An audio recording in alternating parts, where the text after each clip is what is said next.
Hello, everyone. I'm Kira Phillips. Thanks so much for streaming with us on this Wednesday. Syrian Democratic Forces say they've regained control of that prison where ISIS militants attacked and attempted to break 3,000 fighters out of captivity.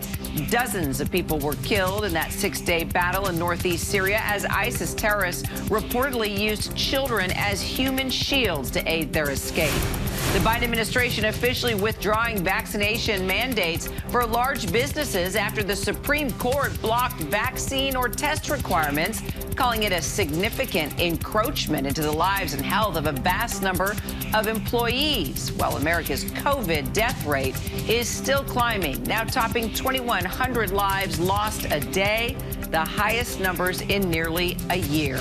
And in Ohio, with the second highest death rate in the country, the National Guard now working to alleviate the strain on Cincinnati hospitals. The Coast Guard saying at least one person is dead, another rescued after responding to a capsized boat off the coast of Florida. The survivor says he left the Bahamas Saturday with 39 others on board. The Coast Guard suspects it was part of a human smuggling operation. San Jose, California, voting to require gun owners to carry liability insurance in what's believed to be the first measure of its kind in the country.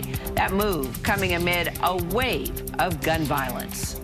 But we begin with the tense standoff overseas. President Biden with a new warning saying there could be sanctions on Vladimir Putin himself if Russia invades Ukraine. And a new shipment of American weapons to beef up the Ukrainian military arriving as Russian troops mass at the border. Our senior foreign correspondent Ian Pannell is in Ukraine with the latest for us. Tension in Ukraine over fears of a Russian invasion as America ships more anti-tank missiles, rockets, grenade launchers and ammunition. With 8,500 American troops on high alert, President Biden now saying that they could be deployed to Europe sooner rather than later. I may be moving some of those troops in the nearer term just because it takes time. And again, it's not provocative. Biden even suggesting sanctioning Putin himself. The Kremlin accusing America and NATO of hysteria, warning Russia will respond to any actions by the West. The Biden administration insisting Russia could attack at any time. But despite more than 100,000 troops massed at the border, the Ukrainian foreign minister telling ABC News this morning that for now, that is insufficient for a full-scale invasion. What we currently see is a scenario of destabilization of Ukraine. And that scenario is certainly imminent. It's already taking place. These new images, a show of force from the Russian military, conducting drills that include infantry units, as well as mobile tactical missile launchers. But speaking exclusively with ABC News, the U.S. acting ambassador to Ukraine, Christina Kavin, insisting the Ukrainian army is ready. The Ukrainians are ready and capable of defending their country, and we will be there to help them. So we're now awaiting this official written response to the Kremlin's security demands. Ostensibly, they want to guarantee that Ukraine will never become part of NATO, as well as some other things that they've been asking for. That's set to be delivered by the administration to the Russians. We're not entirely sure when that's going to happen, but we're told likely sooner rather than later. But we already know that it's unlikely to give them exactly what they've asked for. In other words, they won't give them those guarantees. And I think the question is, will it be enough, this response, will it be enough to end the risk of a conflict? Kira? All right, Ian Pannell for us in Kiev, Ukraine. Thank you so much. Let's bring in ABC News political director Rick Klein now for more. Rick, the U.S. has sanctioned Russia, even Vladimir Putin's inner circle before. How effective do you think this has been in the past, and how significant would sanctions this time around be effective? It's hard to get at Putin personally or at his inner circle. Past attempts have put a squeeze on many of the big energy conglomerates and the interests around Vladimir Putin, but that has a trickle-down effect across Russia and even across Europe. There's pain to be felt all over the map. If you start talking about cracking down on financial institutions, the ability to engage in transactions, the Russian people themselves can suffer. As for Putin himself, it's not like there's a big old bank account that says Vladimir Putin. His wealth is held through a very opaque system. A lot of his cronies are empowered. A lot of the properties that he may or may not own are not clear to us as a country. As I saw one analyst quoted as saying, one thing we can do is stop him from vacationing in Disneyland. But unless or until Vladimir Putin is looking to just come to the U.S. soil, it's really hard to see what kind of sanctions could hit him and know that it's hitting him directly and know that it's having an impact on policy. So all of the tightening of the vice is really based on hoping that this is something that's actually felt. So, you know, and this is dragging on for weeks. Russia has demanded a guarantee that NATO would not allow Ukraine to join the alliance and for NATO troops to pull out of nearby countries. The U.S. and NATO allies have ruled that out. So have those demands changed at all? And could we see any compromise here?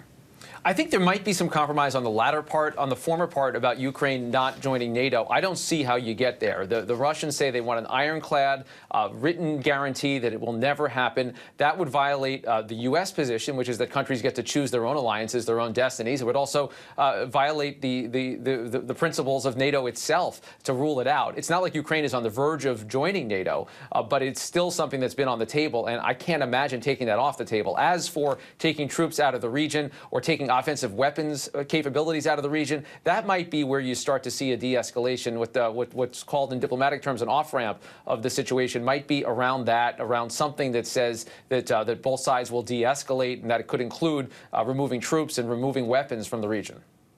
And now we're being told that Secretary of State Antony Blinken will be holding this press conference within the hour. What can we expect to hear, Rick? The watchword from the U.S. side this week has been unity. Unity among international partners in the European Union and other allies through NATO as well. That, I believe, would be the message that Secretary Blinken is trying to hit. And I also know that the administration continues to say that these additional sanctions should not be imposed until or unless there is an offensive move by Vladimir Putin, until there's an incursion. They want this to be viewed as a deterrent, and they don't want to do anything that's viewed as a new escalation or something that could be used as a pretext for Vladimir Putin to go ahead. And keep in mind, the Ukrainians think that people on the U.S. side are considering this threat to be overblown in the first place. All right, ABC News Political Director Rick Klein. Rick, thank you so much. Thanks, Kira. Federal Reserve is set to make a crucial decision today that could impact everything from your 401k to your grocery bill. Wall Street expects the Fed is on the verge of stepping in with interest rate hikes to get prices under control for consumers. Let's bring in business correspondent Deidre Bolton for more on this. So, Deidre, oh boy, the last thing we want to do is see paying more for gas, more for groceries. It's such a tough time right now for all of us. How could hiking interest rates fight inflation here and all these other things that it could affect? Yeah, Kira, you're so right. You don't really have to tell Americans that inflation is rising at the fastest pace in 40 years. We see it, we feel it. We go to the grocery store. Some reports are meat is something like 20% higher than it was at this time last year. We're paying more for gasoline, food, as we just mentioned, paying more for rent. So really, these increases are above the board.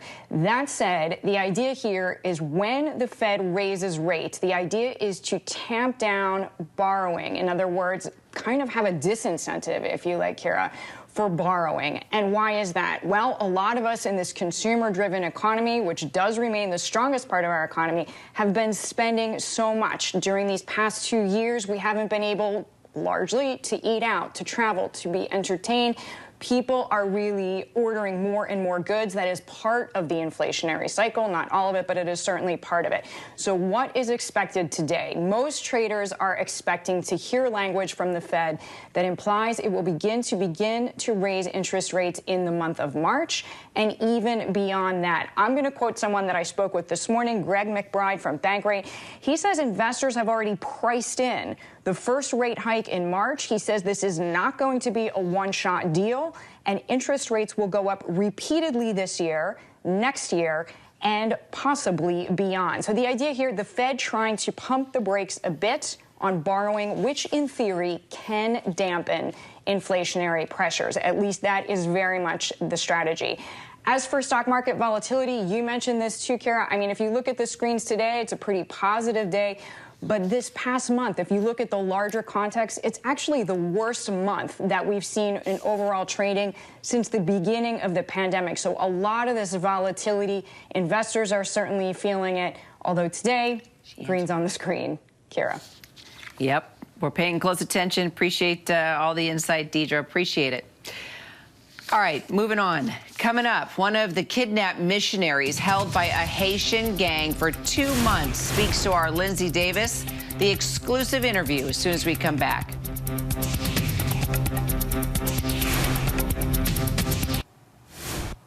Welcome back to ABC News Live. We turn now to our ABC News exclusive. One of the missionaries kidnapped last fall in Haiti is giving us his first TV interview about the ordeal, giving us his firsthand account of how he and other missionaries managed to escape after 2 months in captivity.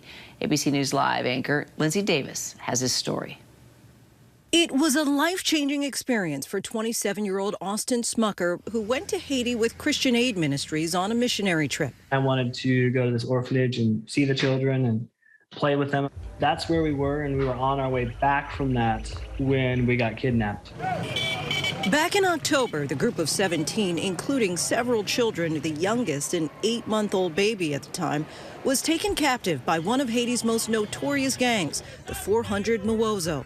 There was a pickup truck parked across the road up in front of us.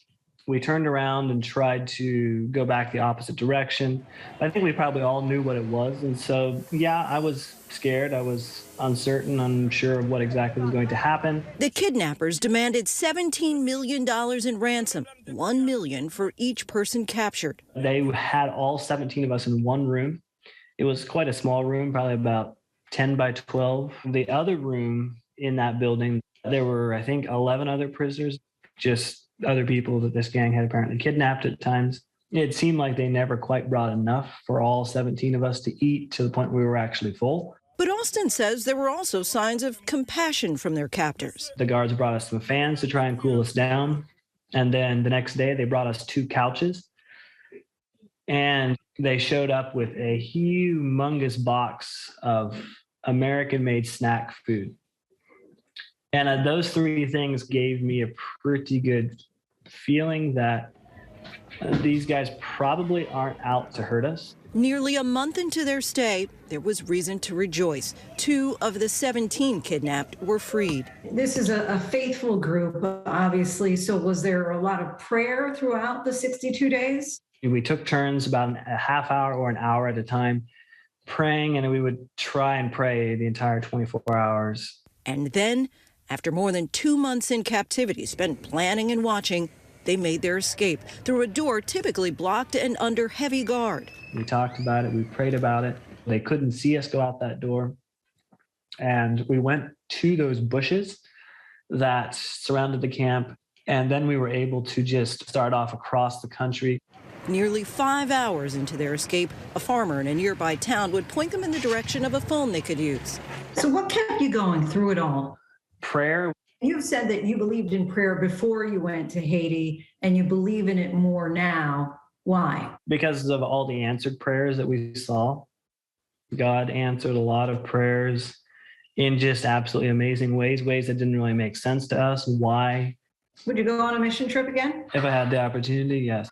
Do you forgive the kidnappers? Yes, I forgive the kidnappers. Austin says he doesn't know who paid the ransom or how much they paid. In fact, he really credits their escape to God. And you heard him there say he would go on a mission trip again. He says that we were put here to serve, and he intends to do just that, Kira. The power of prayer. Lindsay Davis, thank you so much. Turning now to the latest on the mystery of Chinese tennis star Peng Shuai. Questions about her safety growing louder and stronger with the Olympics in Beijing just days away. Maggie Rulli is tracking the latest for us. About face at the Australian Open. On Tuesday, Tennis Australia reversing its ban on T-shirts, drawing attention to Chinese player Peng Shuai, whose safety and well-being is being questioned after she seemed to disappear from the public for weeks after accusing a former Chinese official of sexual assault, allegations the Chinese government have refused to even comment on. They're asking our friend to take her shirt off. On Friday, security for the Open asking activists to remove T-shirts reading, "Where is Peng Shuai?" These videos from activists going viral. Because it's too political? Yeah, okay. Is there a reason why? Is there someone else we can talk to? Like, we just like to give a... You can talk to Tennis Australia on this. Okay. or anyone in the premises, you know, because we just want to know exactly why Free Peng Shuai is controversial. Tennis Australia saying at the time that while Peng's safety is its primary concern, we don't allow clothing, banners, or signs that are commercial or political. The incident drawing ire from tennis legends like Martina Navratilova. I find it really, really cowardly. This is not a political statement. This is a human rights statement. And current players. I think that everybody should be able to manifest their support to Peng Shuai. Peng, a #1 doubles player, has rarely been spotted since posting the assault allegations on social media in November. The post was quickly deleted. Last month, she appeared to backtrack during an interview with a China-friendly Singaporean media outlet, but that did little to reassure people about her safety. There hasn't been that much development in terms of contact with Peng Shuai, even though from our side we will continue to make any and all efforts to make sure that she's safe. Now, with the Winter Olympics in Beijing just 1 week away, experts say it's unlikely this scrutiny will go away anytime soon. The timing really couldn't be better for those of us who care about the story, and the timing really couldn't be worse for Chinese officials who want it to go away. Then, Kira, as much as China wants to control the narrative around this story, with thousands of the world's journalists about to descend on Beijing for the Olympics, there's going to be a lot more pressure on the Chinese government for answers. Kira? Yeah, we'll stay on the story, Maggie, for sure. Thank you so much. Coming up, we're taking you to a Pennsylvania coal town where one power plant has Bitcoin to thank for its reinvention.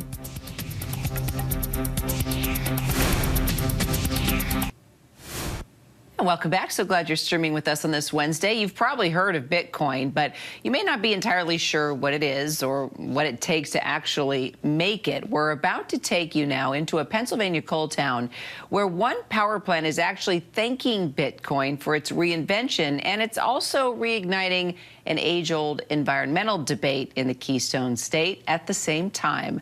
Elizabeth Schulze has more. In Pennsylvania's industrial heartland, nestled in the rolling hills outside Pittsburgh, a once dormant power plant is now humming with activity.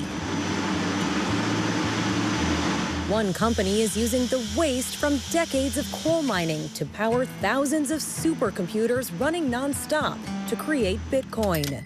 But the power needed to run these complex computers has sparked a debate about the climate consequences of cryptocurrency.